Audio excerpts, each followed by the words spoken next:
So you need to be very careful when it comes to health. If you're putting something on your body, if you're consuming it and thinking that this would benefit you because somebody else without the science background is telling you, it's an indication that you need to do your own research. I always look for the label claims for the products to say this was user tested or at least clinical tested. Well, at least user tested or clinical tested. Yeah. That just means that they had a particular regulations that they had to follow to bring those claims to their product. So that would be my first point, that if somebody has an agenda and they just want to sell you something, just don't buy it. Really think about what's good for you and use AI these days, right? See if that's really what they're claiming for. Get to the bottom of what their ingredients are. And if you have certain ingredients in your food, more than 6 or 5 to 6, I would be a bit more cautious. And if you can't read those ingredients and understand them, please do stay away from them, because we don't know the long-term impact because nobody's studying them. Yeah. Welcome to the 51%, the podcast where we cut through the noise and get back to basics when it comes to women's health. Through expert insights and powerful personal stories, we help you tune in to what really matters: your body, your well-being, your life. No one-size-fits-all advice, just real conversations to help you understand your health on your own terms. But before we dive in, I have a quick favour to ask. Please hit subscribe and join the 51% community on our website. It's free and it helps us grow, reach more women and create events that really speak to the health and wealth challenges we all face. And finally, just so you know, everything shared on this podcast is for information only. It's not medical or financial advice. And always speak to a qualified expert for support. Harshita, welcome to the podcast. It's absolutely great to have you on. I'm really excited to have this conversation, by the way, because I have been kind of searching for someone like you, and I came across you quite accidentally, really, because I was doing my own research on a supplement I was thinking of taking, and it led me to an article that you contributed to about that supplement, and then it made me think twice about taking that supplement, which is great, and I'm grateful that you actually had your input on that. So could you please introduce yourself and talk about your journey from what you're doing now and what you were doing before? That would be great. Thank you so much. Yeah, absolutely. It's a pleasure to be here, Shreya. I am Harshita. I am scientist by nature. I've been doing drug development for about 15 years. I started off my career being a biomedical scientist, where I work with patient samples, contributing to their diagnosis for different health conditions. So that kind of pretty much built my basis of understanding of health conditions, chronic conditions that people would have in their life. And then I pursued my master's in clinical research, where I did robust studies about how do we conduct clinical research with drugs, especially more than nutrition. And then I went into drug development within pharmaceuticals and biotechnology, and worked within oncology, neurology, and dermatology therapeutic areas. But recently, I think it was always on my radar of interest, because I have followed it throughout, pretty much from my early 20s. I had profound interest in nutrition, and I completed my graduation in nutrition at Stanford Medical School as well. So I wanted to gather that sort of educational background material so that I could put it in practice with my own frameworks and spread it out to people. That's great, because often, like with nutrition, you know, people, I mean, I could go on about nutrition, but I'm not qualified to talk about nutrition. So I don't really know the science behind it. I just, you know, can say, oh, you know, like a banana is good for you for these reasons, as an example. But the science behind it, you know, I don't know. So it's great that you've actually know your stuff. You've gone out there to get educated, even more educated. So I just want to ask, for the people out there that don't really know, what exactly is a scientist? Because people know what a GP is, what a consultant, you know, is, ENT consultant, for example, but scientist is quite a vague term. Yeah. You know, you could be a scientist in all sorts of things. So what does that mean exactly? I think I really see scientists of any field as knowledge creators, because they create the knowledge that built into treatments or nutritional tools that we all use today, like, for example, ketogenic diet, right? There were nutritional scientists that were studying this ketogenic diet for years and years to come up with frameworks that would work for certain diabetic people, etc. So I would say scientists in general are knowledge creators, because we study a particular condition or a particular topic so deeply, and we know the pros and cons and what is lacking, because science is never certain. It's kind of like evolving, and it's constantly like new things coming up, kind of putting what about what we've learned in the past? Is that all like not true anymore? So it's such an evolving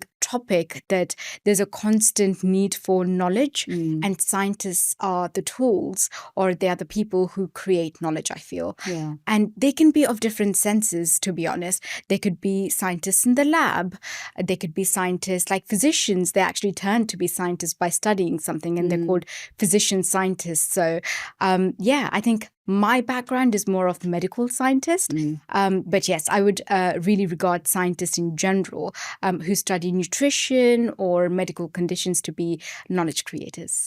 That's great. So I guess it's a case of, for me, when someone says or claims something, for example, this, if you take this drug, or if you take this supplement, or if you have this type of food, it will help you in these areas.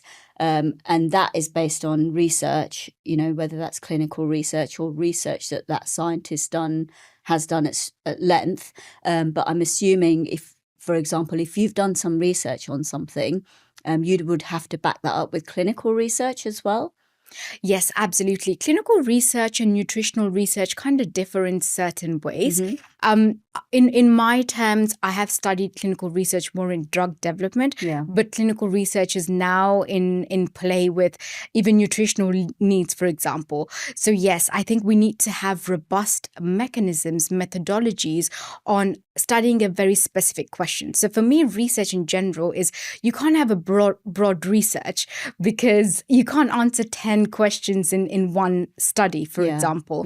So it's very important that we have a specific question, a specific methodology of studying it, and generating a lot of evidence from good amount of sample size of patients or just people in nutrition, right? So for me, it's very important that we have a very specific question and specific group that's targeted to address this question. So to me, that is evidence generation. We are very specific. We are giving robust information and very conclusive results that people can rely on. And also, I guess when you're doing research and doing clinical trials and things like that, it's so important to make sure that whoever's trialing it, it's a diverse range of people, right, from different backgrounds as well. Because if you're only testing on, just men, for example, or just Indian women, well, that's not going to work, really. It doesn't. So how does that work? Because if you're addressing something, how do you make sure that the pool is diverse as possible? Or do you just test for a certain group of people, and then when you realize that actually this could work, then you kind of go out to test it on lots of different people? Yes, I think in general how drug development works is that we have something called safety studies before. So even before we go into a particular patient population, we make sure the drug is kind of safe. So we test it in healthy volunteers in some particular areas, therapeutic areas. And in therapeutic areas like oncology, we don't go into healthy volunteers mostly. It would be on patients itself. So it's very important to have a diverse pool if your question requires it. But if your study is studying a particular drug or a particular nutrition in diabetic people or obese people, it's actually very important that your pool is limited to those people, but you include different ethnicities, for example, to see how they are sort of like reacting, or how their results are for the particular diet or the drug that you're testing on.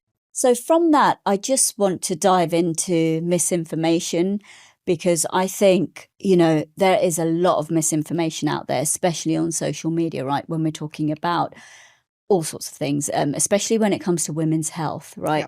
There's so many claims made off the back of people perhaps selling you something, or it could be an influencer or a celebrity trying to sell you something based on the fact that they've used it and they think it works, and perhaps thousands or if not millions of women then go on to buy that thing.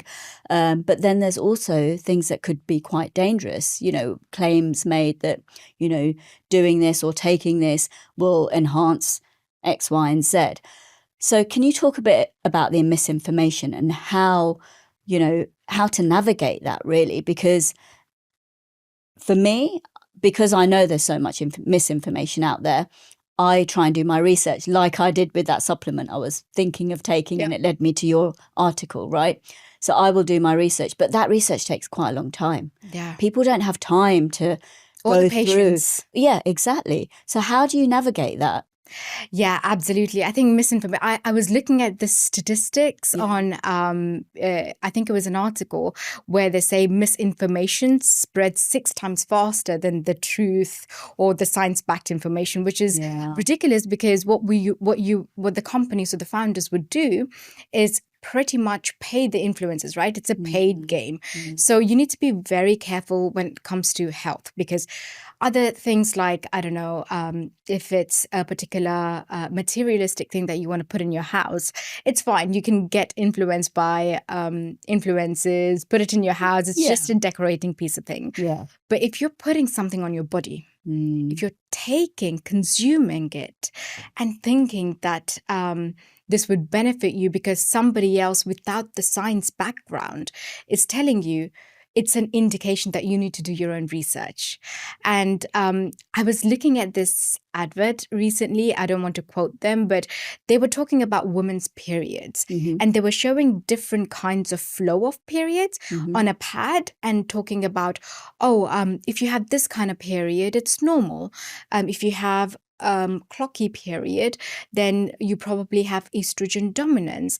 And I was just sitting there a little bit shocked, because how could you diagnose somebody with estrogen dominance where it takes blood work? Your GP has to be involved in it. Your doctor will have to run few tests on you, observe you for a bit, how you feel, before they diagnose you to be estrogen dominant and start putting you on, HRT drugs, if that's what is good for you, etc. And I was just so amazed at the fact that the product that they were selling was a supplement. Was a supplement to say, if you have these kind of periods, we have different sort of supplements to engage you with to get your period better, right? So that's a red flag for me. If somebody has an agenda, they have a headline to publish for you and tell you that this is good for you because you have to buy it, right? That's like, okay, I need to do my research. Have they done clinical testing on that particular product? And does those clinical results really impact me, or am I in that population that they tested their supplement or whatever it is in? I always look for labels on or the label claims for the products to say this was user tested or at least clinical tested. Well, at least user tested or clinical tested. That just means that they had a particular regulations that they had to follow to bring those claims to their product. So that would be my first point, that if somebody has an agenda and they just want to sell you something, just don't buy it. Really think about what's good for you, and use AI these days, right? See if that's really what they're claiming for. Get to the bottom of what their ingredients are. And if you have certain ingredients in your food, more than 6 or 5 to 6, I would be a bit more cautious. And if you can't read those ingredients and understand them, please do stay away from them, because we don't know the long-term impact, because nobody's studying them. So those are the ways I would actually look at the misinformation, looking at claims, looking at if the people who are trying to sell it to you have an agenda, and do my own research for my own good. Is this me? If I take this, is this going to benefit me? Yeah. And is this backed by clinical study, or at least user tested? Yeah. That just means that some people have been taking it and they don't have adverse effect. At least let's eliminate the risks before we think about the benefits. It's even hard with the kind of, you know, even if you see that they've done a clinical trial or a clinical test or done it's research backed, because even with that detail, for me, I would have no idea. You would, of course, but I would have no idea. Is that research done on a varied amount of people, the right amount of people? Yeah. Is it just 10 people? Yep. Yeah. This kind of thing, because for me, 10 people, that just doesn't cut it, really. No. And especially for supplements and beauty products, I think there's a regulatory requirement of at least testing it on 70 people to get a claim in the UK, especially for beauty products, and also for supplements, for example. You need to test it on like 70 to 100 people to get a claim. If a particular brand does not have it or particular product does not have it, they do have it slightly noted to say they've only tested in 5 to 10 people sneakily. So those are the things that you should be absolutely aware of. And just type it in ChatGPT. Use ChatGPT for our advantage, right? See if this product has been tested, because ChatGPT is really good at searching things around and telling you the information if you don't have that patience. But absolutely, if it's a decorative piece in your house, don't worry about researching on it. Yeah. But if it's something that you want to put it on your body or consume it, I would say please do your research. Even as far as putting something on your skin, right? You know, beauty products, whether they're, you know, skincare, makeup, these kinds of things as well, right? There's so many claims on that. And a lot of these things are aimed at people that are desperate for a solution, you know, desperate to meet the beauty standards, desperate to sort out that niggling problem they've had for 5 years. And when someone's desperate, they're probably going to buy that thing that claims to solve it within a specified time frame, which is the hardest part. So talking about, you know, you mentioned menstrual cycle periods, right?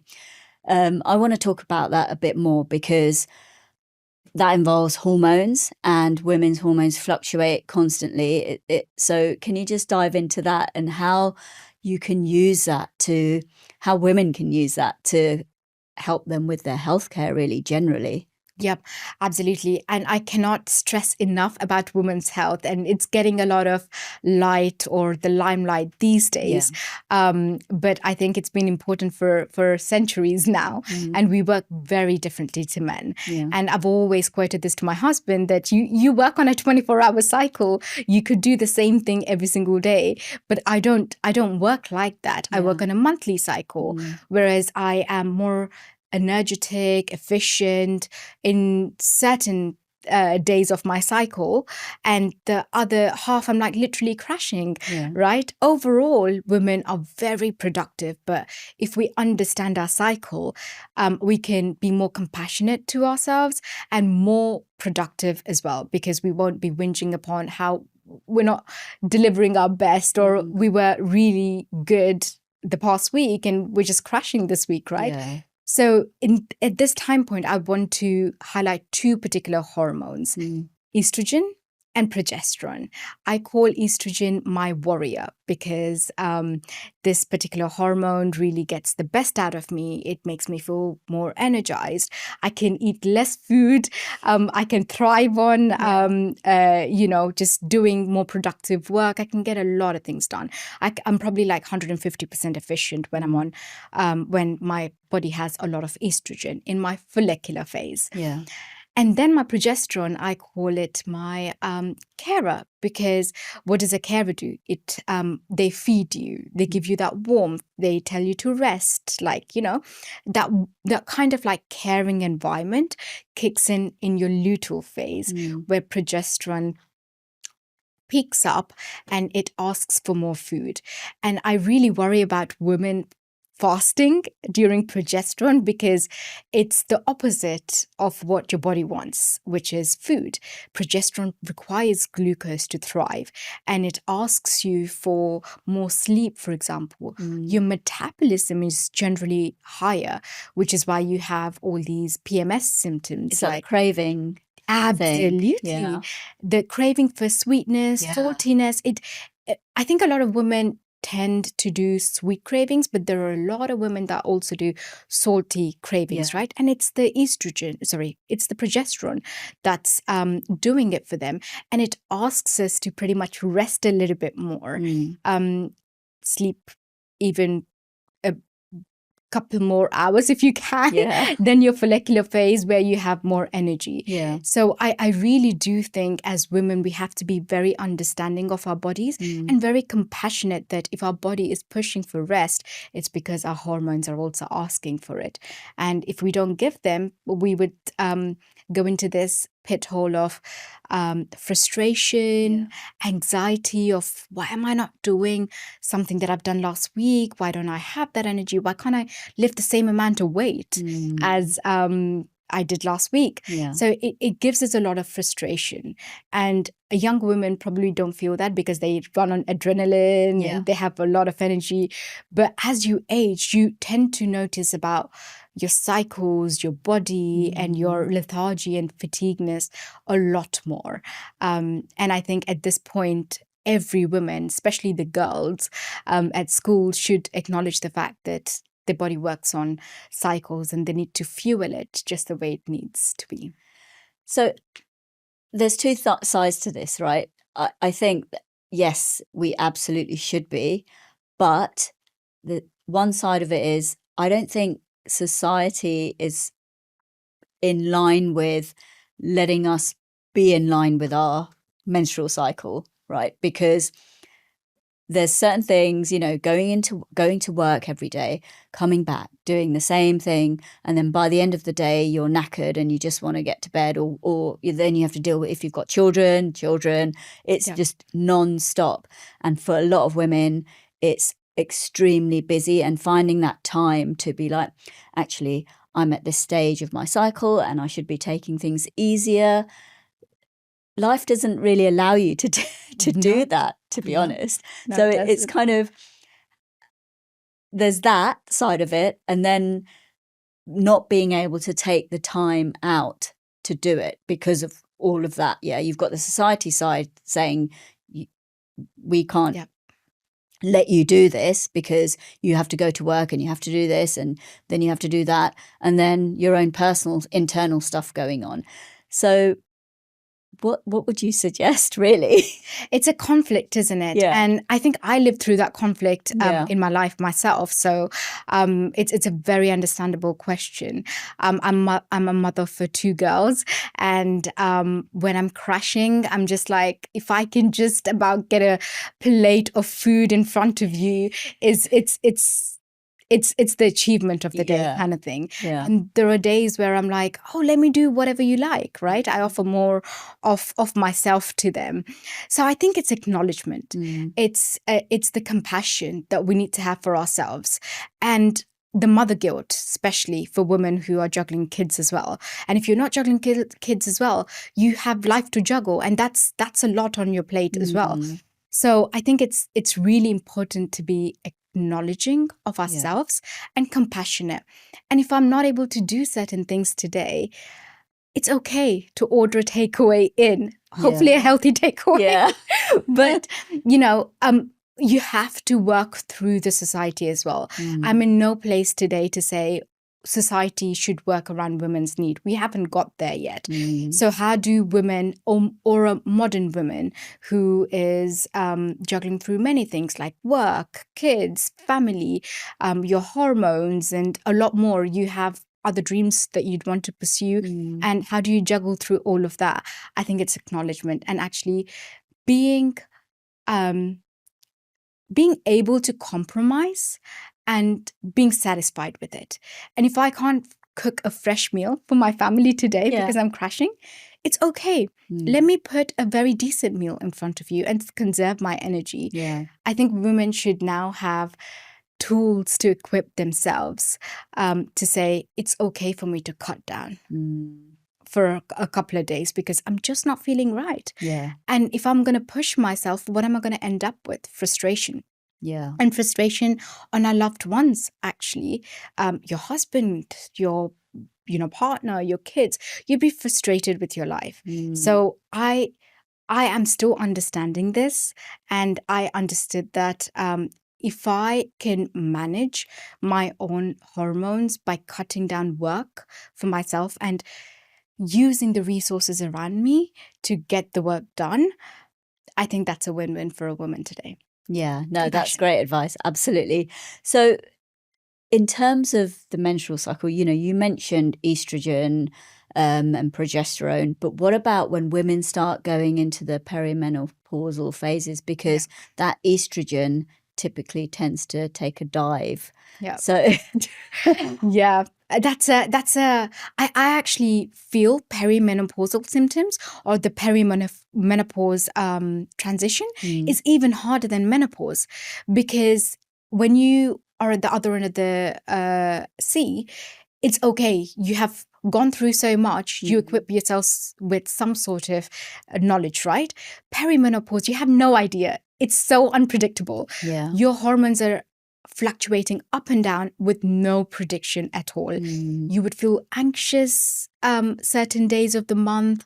You would feel low certain day of the month.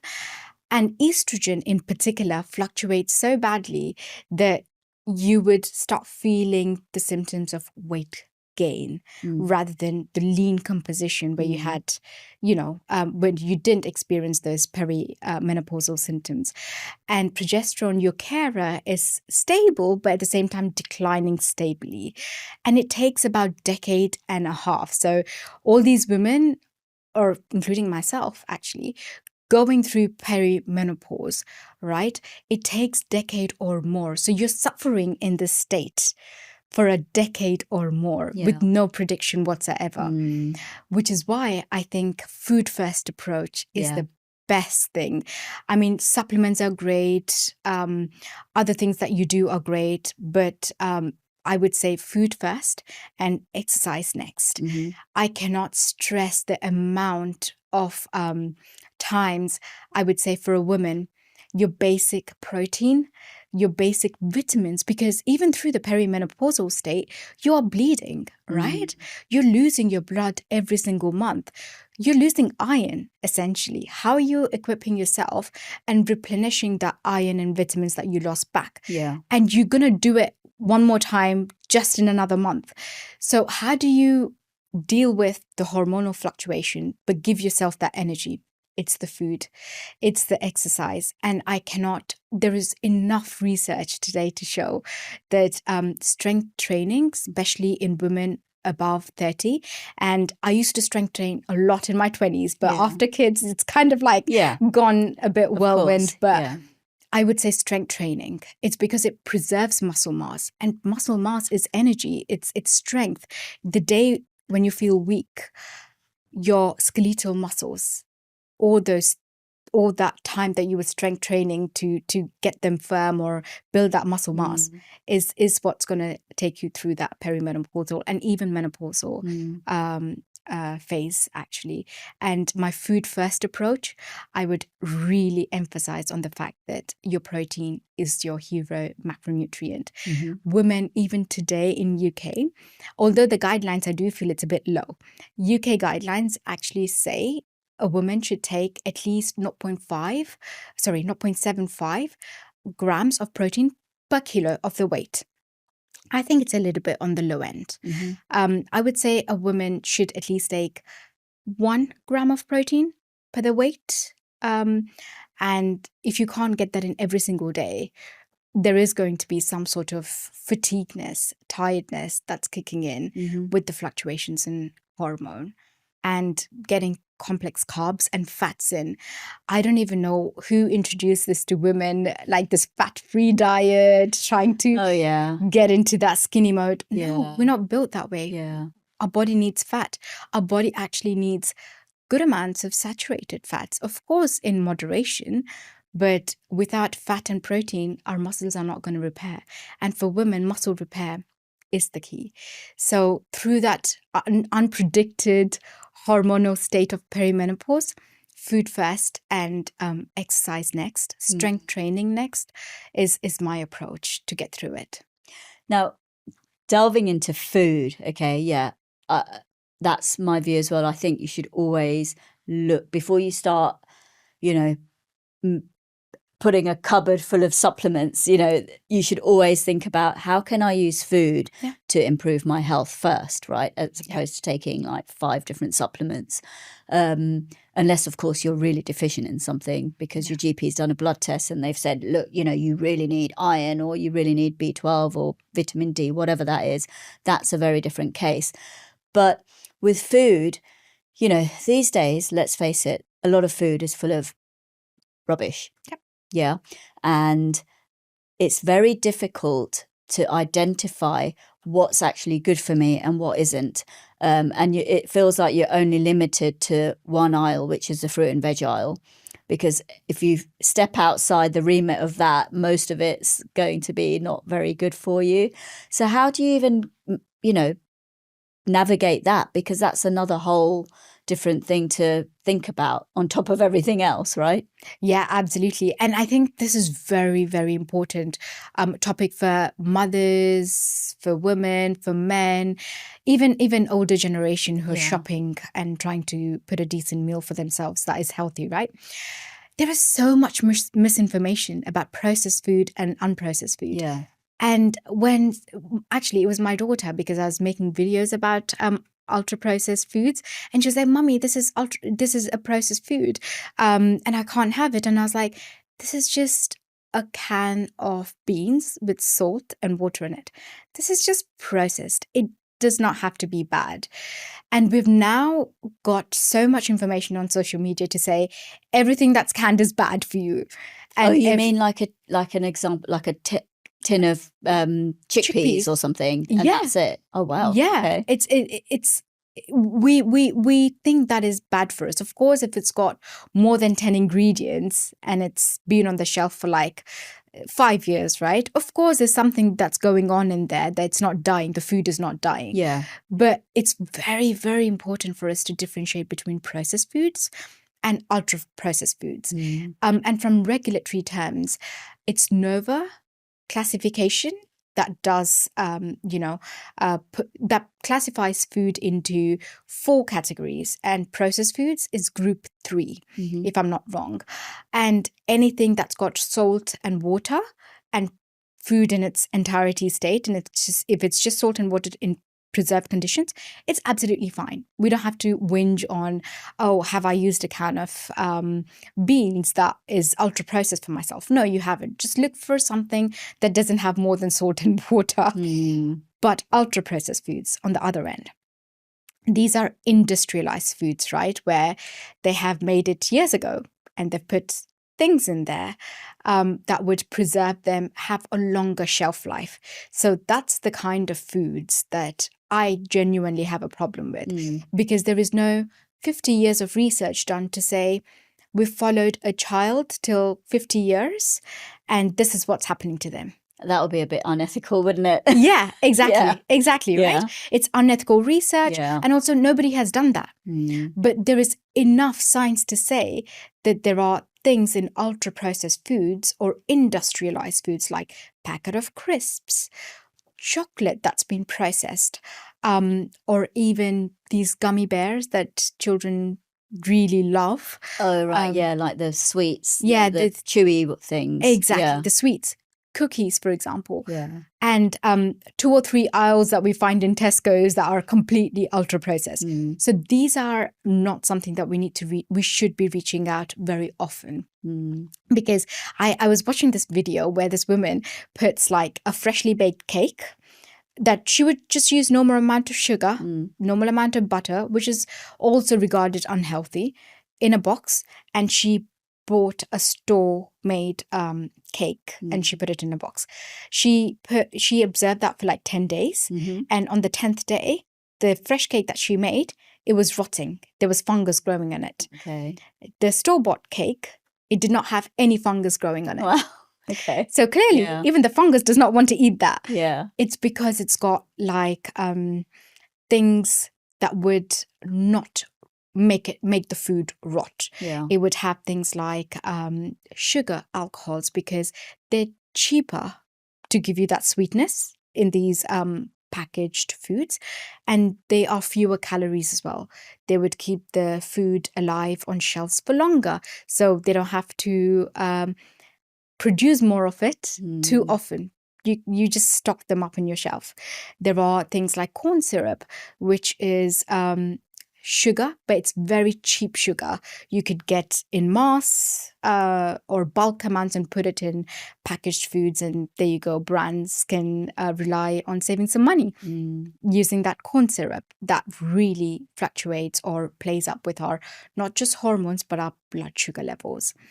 And there are other aspects of ultra processed food like xanthan gum, which I am very passionate about, because this also impacts people who are not diabetic or hypertensive, or they don't have to watch themselves, right? It still impacts their gastric health, like, their gut health. Yeah. Because xanthan gums, what they do is they feed the bad bacteria, and your good bacteria is outproportionated. So you would be gassier, you would have more cravings, for example. And xanthan gum, all it does to foods is like it's a very good bulking agent, and it's a very good shelf life preserving agent. So it's easy for brands or other foods to use that material because it's cheaper, and it would keep their product alive for a longer period of time. But what is it doing to our health?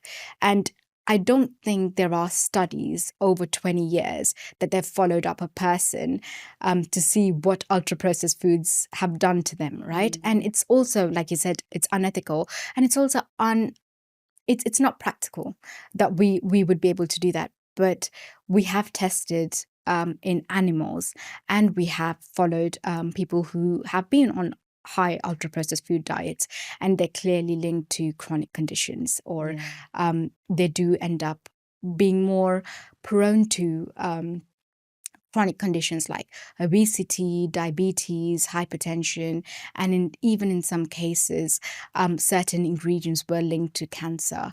So it's not to say that everybody would end up having that. But if something is bad for me, why am I going to indulge on it, right? It's equipping ourselves with that knowledge to say, actually, this is not good for me. I can reach out for it like once in 2 months just to get my dopamine or my serotonin going on, but I don't want to indulge on it. Save myself that health condition. Yeah, absolutely. I think it's so hard though when you're walking. It takes a lot of time and effort to go through the ingredients.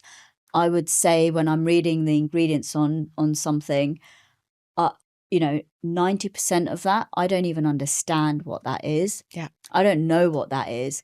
And it's a case of, well, how do you navigate that then? So should I be going down the aisle if I don't recognize those ingredients like salt, water, sugar, like actual sugar, then probably shouldn't be having it, right? Yeah, absolutely. I would actually say if your ingredients list is more than 8 to 10, if it's a bar, for example, if it's more than 5 to 6 and unrecognizable ingredients, I would just put it back in there. I don't want to put it in my mouth. It also tastes plastic. You would actually taste food not really tasting like food. Why would you indulge on that?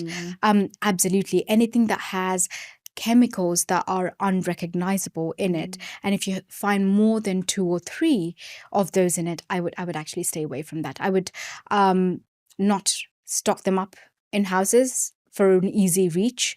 I would also educate my family, friends to say, just read your ingredients. And I feel like we're in a very better era than a decade ago, where we are stocked with a lot of rubbish food, where we did not even have the education to say this is bad for us, right?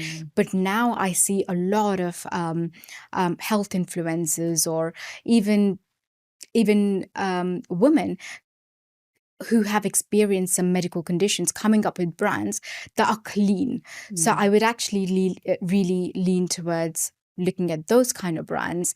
I don't have any recommendations, but these are, you could just go on internet, you could just go on Instagram, but anything that you can't read, I would not put in my mouth. Would you say that ingredients that you don't, you just mentioned xanthan gum, and there's a whole lot of other ingredients, that I wouldn't even know, I don't even recognize, are they synthetic things, right? Is that how I would describe it? Synthetic ingredients? Absolutely. They are absolutely synthetics. And the classic example in food is natural flavors. So every bar that I picked up in Tesco the other day, most of them had, or every bar I could actually say, had natural flavors. And if you dive deep into what natural flavors are, there are lab-made flavors to make them taste more natural. So they have like hundreds of ingredients in them, undisclosed, all termed or blanketed under natural flavors. And it's just to give us that taste of what they are putting the flavor as. Like, for example, hazelnut. They would use a natural flavor for hazelnut, but it's not a real hazelnut they're using. So I would be very, very careful about that. Absolutely. These chemicals are synthetics, I believe, that are made, at least the natural flavors I'm referring to, is definitely lab-based. And you would have tons of natural flavors. One could be hazelnut, the other could be lemon, other could be chia seeds, for example. And they're not using real food. I guess that's the thing. When you see the word natural, you think, oh, that's real. Natural sounds like it's nature and these kind of, it's the terminology, the marketing, right? So, I mean, I'm not going to get into the whole regulation thing because that's another, that's something for, I guess, the government to get involved in. But in terms of, obviously, when we're eating all of this synthetic ingredients, how can that have an impact on my body in terms of my hormones? Can it actually have an impact on my hormones going haywire as opposed to trying to calm them down and be more, improve them, basically, improve my health with my hormones? Yeah, absolutely. I would say there is no straight cut answer for it. I would, if we're eating anything synthetic, I am absolutely down for the belief that there's something that's not going to go right in our body. Our body is going to do everything possible to get rid of it, but it's not going to be right. How much of these natural synthetics will have an impact on hormones? For example, I can talk about parabens that we often find in our personal products. There is a clear link to hormone disruption, and there is clear link for soy lecithin that we find in these bars or ultra processed foods. I've seen that. Yeah, you've seen that in ingredients. Yes, exactly. Soy lecithin. What is it? It's an emulsifier, actually. And what do emulsifiers do? It gives you that creamier taste in your mouth. So as soon as you put your food in your mouth, it gives you that creamier feel and it melts down. It gives you that satisfying feeling and it keeps the food alive for longer. So it's an emulsifier. These absolutely have an impact on inflammation and even your hormones to a lot of extent. I would imagine anything that we give natural to our body, which are fruits, vegetables, freshly made meals from real fruits and vegetables, right? They would clearly thrive our hormones as much as possible, whereas these synthetics absolutely will already kick in a haywire with your hormones that are already in a limbo. If you're in perimenopause and even menopause for that matter, even menstrual cycle, your hormones are dancing up and down throughout your month, right? And if you're giving it more supply of synthetics, where is your body going to use its energy? Is it going to use its energy to get rid of it? And do they have an impact on hormones? I would believe yes. Yeah. You talked about this framework. Yeah. Right. Can you go into that a bit more? Because I think that would be really useful for a lot of people. Yep, absolutely. So I have implemented this framework in my life and I felt the difference. And I kind of spread the knowledge. I wrote an article about it. It's called 25-15-2, which is 25 grams of protein, 15 grams of fat, and at least 2 different vegetables in your meal. If you can get that in 2 different meals through the day, and your breakfast being, protein rich with eggs, or if you're a vegetarian, there are so many alternatives like tofu, for example. If you can get those in, I think you would really see the difference in your health, your energy levels, your metabolism, weight maintenance, and in some cases weight reduction, like myself, weight reduction as well after my second baby. So yeah, I would absolutely encourage women to follow at least the 25-15-2 framework, which is very natural. You just look at the amount of if you are able to eat meat, if you're able to eat vegetarian sources of protein, just make sure I would say I'm using ChatGPT, so you could also use ChatGPT. You're promoting ChatGPT a lot today. Probably, but I mean to say for creating recipes, right? Yeah. Don't use ChatGPT to gain your knowledge when there are articles out there that have done robust research. Yeah. But I use ChatGPT. I'm promoting it because I use it myself. Yeah. And I say, give me a recipe, a vegetarian recipe or a recipe with meat that has 25 grams of protein, 15 grams of fat, and at least 2 different vegetables that I could feed my gut bacteria with. And it's so good at generating those recipes that we don't have to work so hard. Yeah. Women, we don't want to spend a lot of money as well trying to get recipes, these recipe books that have limited amount of recipes, right? So it's okay for us to use artificial intelligence for our benefit. Yeah. But at the same time, use this framework. So it would, you'd be able to feel a lot more energized and get the right amount of nutrition in. Would you say that framework could work for all women? Because obviously every woman is different, their lifestyle's different. And of course, like you said, you can use ChatGPT to tweak it. Yeah. If your diet is vegetarian and you want, for me, if I wanted an Indian meal, I could tell it that, right? Yeah, exactly. And not, so I could cater it for me. So, but you said, 25 grams of protein, 15 grams of fat, and 2 different vegetables. Right. So would you say that would work for all women?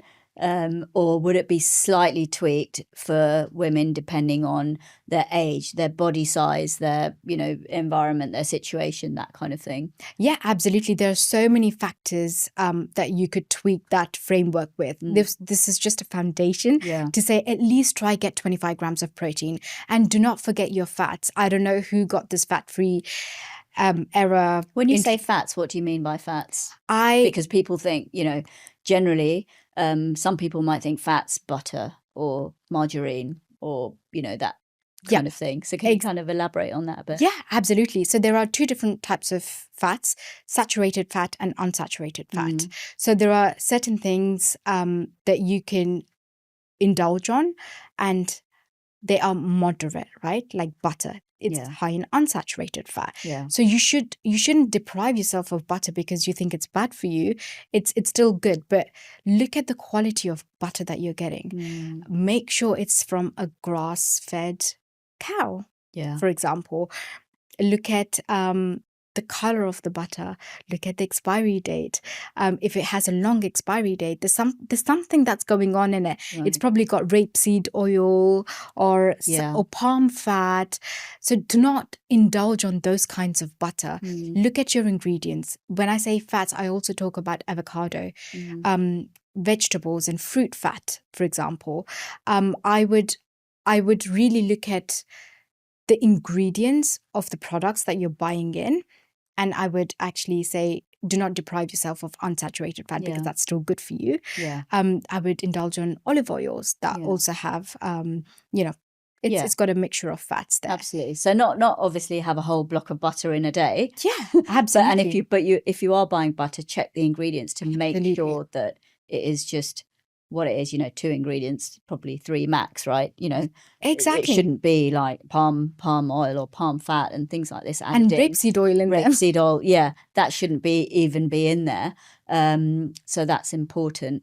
So I guess it's really boils down to looking at your ingredients and making sure you're getting ingredients that you know what they are. And most people, everyone knows what most people should hopefully know what salt is, Yeah. water, and sugar in its purest form. Yeah.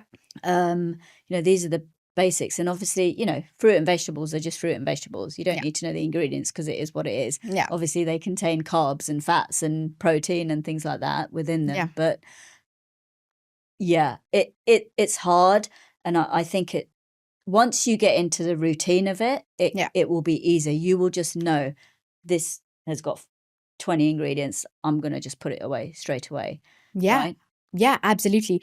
And fats are of different types. Like you can get fats from your nuts, fats from your seeds, for example.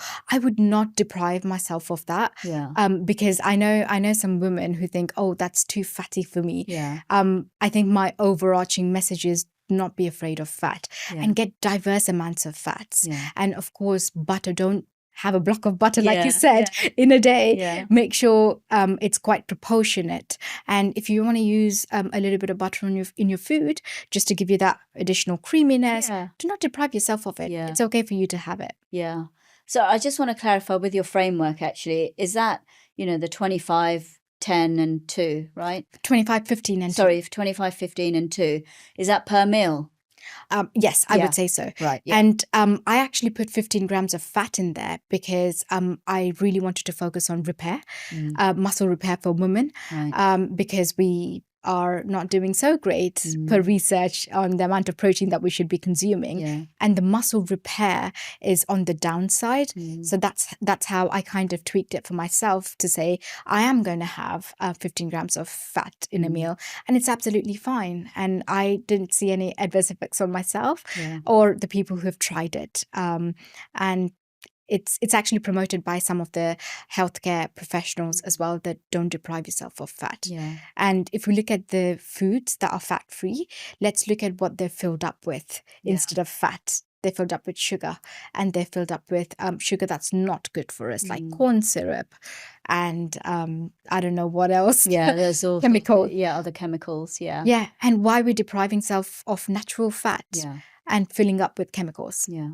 Yeah. That's great. Harshita, thank you so much for being on the podcast and for all your amazing insights. And thanks for clarifying, science really a bit more and, hopefully giving the audience some food for thought on what they're actually buying. So thank you so much. It was a pleasure. Thank you so much for having me.